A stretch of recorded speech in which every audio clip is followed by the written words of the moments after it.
I would very much like to say things like the environment and the state that the world is in and landfill sites and all that sort of stuff, but what it really comes down to it, and I hate to say it, but it's a very selfish reason, is the pocketbook.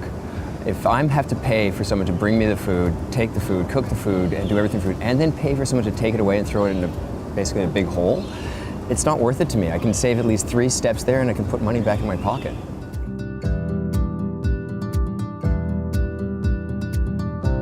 We try and reduce our food waste in many different ways, but one of the ways that we found of using it and reducing our food waste, and also, once again, building a different level of business, is by trying to turn our scraps into new products that we can put onto the shelves or put onto the plate. For example, we pickle our broccoli stems, and right now we're very fortunate that the broccoli is so local that there's actually no woodiness to it. So we can actually use the entire product without actually having to throw any of it away. Other ways that we do it is we use our cabbage leaves, the outer leaves that are all tough and woody, we turn them into kimchis and pickles.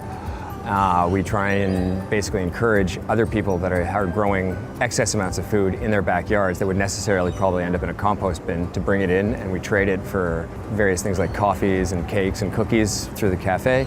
And then in turn what we'll do is we'll take those products and turn them into other food that we can use and sell through the cafe.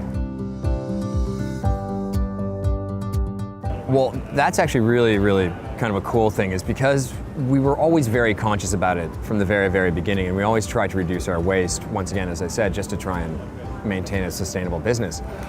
And when we were actually put through the challenge of it, we thought, oh, this is going to be great, we're going to like reign supreme, blah, blah, blah, blah. And it was astonishing, actually, how much food we were still wasting and where we could actually like tighten up and all that.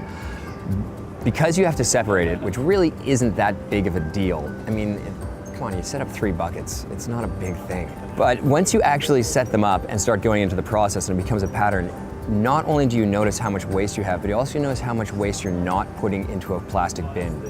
And you also notice how little you're actually putting your bin onto the street. And when you go through that process, it actually opens you up and actually realizes that you have a lot of little places that you could just cut a corner here, tighten up there. And it was really actually quite educational when we actually ended up doing it.